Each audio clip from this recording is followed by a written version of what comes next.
Hi, this is David Locke, your realtor with Locke and Key Associates with Keller Williams, and I have the amazing Lauren Brown with me from Guest and Brady. And Lauren is an attorney, and you are a real estate attorney. I know you were telling me earlier you're a dirt lawyer. Dirt lawyer. Sometimes the bar and the general public likes to refer to us as dirt lawyer. So I will answer to either. So. And I was telling you, my father's a soil chemist and agronomist, and he never let us say the word dirt. We always had to say soil. Exactly. Well, Lauren is from Belton, but tell us how you got into being a real estate attorney. Did you wake up at 8 years old and say, oh, I want to close houses for a living? Well, I'm terrible at math, so that was never an option. So it was like, well, I got to go to law school. But I really, in law school, enjoyed property law more than any other class. And I think if you were to do a survey of law students, I think that would be their least favorite class. Really? Yes. It's incredibly nuanced and just really, like, if you're nerdy, it's very in the weeds. But I always loved it. So I always hoped that I would end up in real estate. And then with the pandemic, it was just a great time just because our market was so hot. It still is a little bit. But the opportunity to come on at Guest and Brady presented itself, and I jumped, and I have been happy ever since. And you've closed a house for me. And yes. How long have you been with Guest and Brady? I will be there 2 years in August, but I've been doing real estate a little bit longer than that. Fantastic. And you're newly married. Yes, kind of. I think we can still consider me a newlywed. Yeah, I think so. Yeah. Well, how is a real estate attorney different from just a regular lawyer? I know people they tend to think they're a lawyer, they do it all. But I know there's so many different specialties in law. What is a real estate attorney? How do they differ? Well, you're right. There's so many areas of the law. So I think really to be good at one thing, you need to specialize. But one thing I think that sets a real estate attorney apart from your, I shouldn't say normal lawyer, but I think I have a unique opportunity to really service a wider range of people than I would, like I used to do civil practice, and I liked that, don't get me wrong, but it wasn't really front facing. But real estate, I'm a natural extrovert at heart, and I love people, and I think that's just such a shared goal for so many people is home ownership or just real estate investing, whatever that might be. And I just think it gives me a unique opportunity to service just like a wider range of people, but also to humanize lawyers. Because I know some people feel like if there's a lawyer involved, something must be bad. And that's not always the case. So real estate, a lot of times we get to celebrate. So I love that about my job. I have an uncle that's a lawyer. And I always say, Jesus said to beware of lawyers, and Shakespeare said to kill them all. And that's always a joke that we have. But we have to have our lawyers. And I know I just saw one at lunch. He was a new attorney I was meeting, and he was a family law attorney. And I said, I hope I never have to use you. So you're an opportunity to come to a lawyer at a time when you're doing hopefully something fun. Yes. You're buying your house, or you're finally celebrating selling your house. And, you said you're an extrovert. I think to be in real estate, you have to be an extrovert. Yes, you have to love people. Oh, for sure. Well, tell us, how has real estate law changed in the last decade? And do you think it's better or worse since the crash of '08? I definitely think for the consumer that it's much better. And the biggest change really, in my opinion, for real estate since 2008 is transparency. I think it's a lot more accessible and transparent to the consumer, particularly the buyer. And one thing that comes to mind is we have what's called a closing disclosure now. That wasn't the case in 2008. You could have a situation where numbers, your interest rate even is changing at the closing table. We don't have that anymore. We have a closing disclosure that only that party gets to see. So if it's your buyer, only the buyer gets to see that. It's extremely detailed. And they also have TRID now, which is a combination of Truth in Lending and RESPA, which are both consumer protection enforcements. So that just allows them to see those numbers 3 days before they have to close. So that just gives them time to ask questions to their lender, ask questions to their counsel, call me.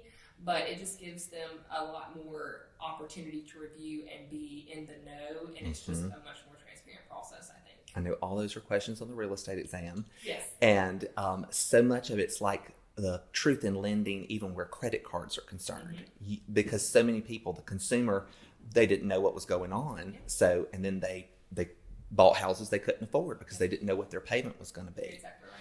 Well, What are some negatives? We've talked about that the truth in lending has been addressed, but what are some negatives in the real estate arena from a legal standpoint that need to be addressed still? Can you think of something? I think that, in my opinion, what's negative about real estate, and really you could, in a broader sense, just the law in general, is that it's not always very accessible. And that's something as a real estate attorney that I think I have a unique opportunity to change. And the South Carolina Bar has this program called Law School for Non-Lawyers. And they call me every year, and I always teach the one on probate. Because, again, it's something that almost everyone has to deal with, and it's right in real estate transactions, but it's just not something that people know a lot about. And, I mean, you wouldn't normally unless you have to, Yeah, unless somebody dies and they're an immediate family member, you don't deal with probate. Exactly. But you might have a situation where you're the personal representative, let's say, of a parent who's passed away of their estate, and you might just assume you can sell that property, but, if there's not a will that says that you can do that, then you have to actually request that authority from the probate court. And I think there's sometimes just a huge frustration because, again, it's just not very accessible. It's not something that you would maybe know necessarily. So again, I really try to be accessible as an attorney. I try to always teach that class for the bar, and then I also host something at Guest and Brady called Facts and Snacks, where we just talk about something real estate. We have some good breakfast, and we talk about something real estate related. We did one on probate, and that was super popular. But I think it's just about really, again, transparency and just knowing more about something that really affects a lot of people. Almost everyone will have to deal with probate at some point. Almost everyone, in theory, probably has at least a desire for home ownership at some point in their life. So I think it's just bringing that down to in layman's terms, just to make it accessible. Do you think that there needs to be some type of legal education within the high school curriculum? I really wish that there was, and I think the bar has really honed in on that need because, like Law School for Non-Lawyers, it doesn't just focus on real estate. They have one on credit card debt. Yep. They have one on family law because that might be something you might want to encounter, but you might For sure. may. So I definitely wish that there was just more of an emphasis on just practical knowledge about just. It doesn't have to be like law school necessarily, but just like little practical snippets that would be good for the general public to know. I would love to see financial education taught more in the schools.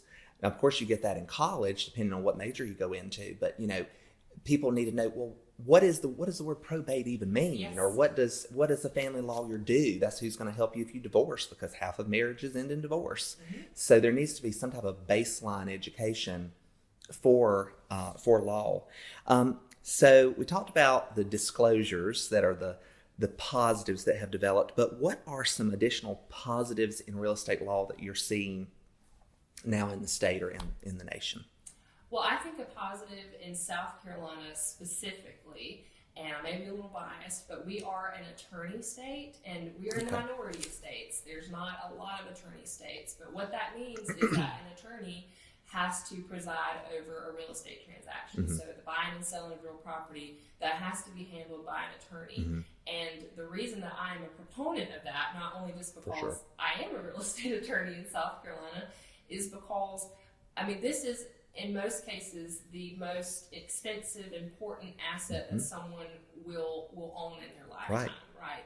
And I meet many people that they're the first in their family to ever own a home, and I love those transactions. But you want someone, or in my opinion, you should want someone that has the legal training to look at a title search, to see title issues, and to have that legal background, that legal training to spot that issue and see and say, well, can I fix this? Well, this is how we need to fix this. And to ensure that not only can we close, but should we close, Is that person going to be able to get marketable, insurable title? Are they going to be able to get title insurance? And being able to have those educated conversations with, your client and just the public at large. But, and also, as an attorney, I'm a fiduciary. So not only, do I want the closing to go well just because I work at Guest and Brady, but I'm held to a higher standard of ethics and professional conduct by the Supreme Court of the state. So I think that's just added protections for the consumer.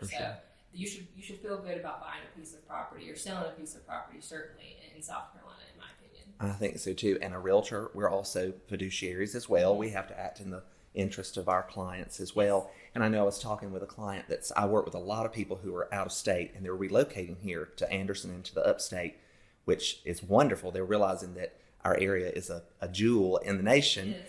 But I was talking with somebody who was from the Midwest, and he said, "Oh, I didn't know we had to go to an attorney." And in their state, they did not have to go to an attorney. They went to the financial institution. And I thought, well, there are so many questions that might come up during closing that only an attorney could answer, because a realtor cannot practice law. You know that. So it's really a good thing that we have here in South Carolina for sure. I think so. Well, you talked about, this was kind of along those same lines. I said, from a legal standpoint, what positives exist when buying a home in South Carolina? I think that kind of covers that. But how does South Carolina real estate law compare to other states? I know you said you have to be present at the closing, but what are some other ways that we differ from other states that make South Carolina a great place to buy a house? Well, like I said, I mean, you definitely do have those heightened protections as a consumer. Our law is a little bit different just on, let's say you have a property that's being sold from an estate. Mm-hmm. That might vary as to, I mean, from state to state, what constitutes a valid will. I think South Carolina is always on the conservative side of things as to what constitutes a valid will, just as added protections for the consumer. So there's a little bit of a nuance in every single state, but I think that South Carolina always errs on the side of being conservative, and I think that that's just a high protection for consumers in South Carolina. Fantastic. Well, I ask all of my clients and all of my podcast guests to give me their favorite quote or their favorite life lesson. Do you have a favorite quote or a favorite life lesson? I love that question. That's a great question. My favorite quote is pretty simple, but it's from Tiger Woods, and it's "Don't get bitter, get better."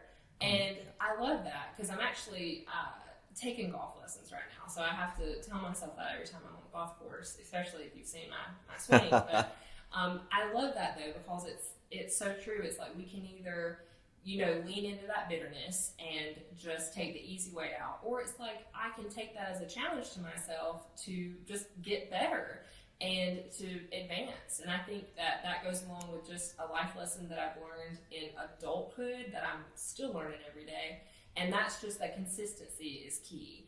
I don't have to do something miraculous necessarily every day, but it's just that consistency, chipping away at my goal, whatever it might be, just to be more financially responsible, to be in better shape. It's like I don't have to do something massive every day. I can just, a little bit truly goes a long way if you have the self-discipline to do it. And that's the fruit of the Spirit too. So I have to tell myself that every single day. For sure. I know I heard a study. It said that if you practice something, whatever it is, whether it's golf or real estate or attorney or law, for 18 minutes per day, at the end of the year, you will be an expert. You will know more than 95% of the population does about that subject. That's awesome. So that's very easy. So you say, whatever it is, let's say you want to learn to knit. If you knitted 18 minutes a day, every day, or you want to paint, or you want to be a realtor, or you want to be a gardener, read a book 18 minutes a day. And at the end of that year, you will know more than 95% of the population does about that subject. I love that. I know. So that's easy. Do that every day now. I know, so it makes it 20 easy. minutes a day. Yeah, do it 20. Be an overachiever and do it 20 minutes a day. Well, the last question I had is, are you reading any books that you think are fantastic that our podcast readers should read? So I have a very, niche area of podcasts and books. I don't know that everyone would like this, but if you are a fan of, I don't want to say conspiracies, but maybe like corporate liability, things like that. I'm reading a really good book now. It's called Empire of Pain, and it's actually about the beginnings of the opioid epidemic with some of the pharmaceutical companies. So it's really interesting if you like to nerd out on corporate regulations and things like that. But definitely would recommend if that is your very niche area. Well, that complements what you do. Well, Lauren, I want to thank you so much for coming and being one of my guests on my podcast. You are one of our favorite attorneys and just one of our favorite people in the upstate. So if you need a real estate attorney, Lauren with Guest and Brady is fantastic. And again, I'm David Locke with Lock and Key Associates at Keller Williams. Thank you so much, David.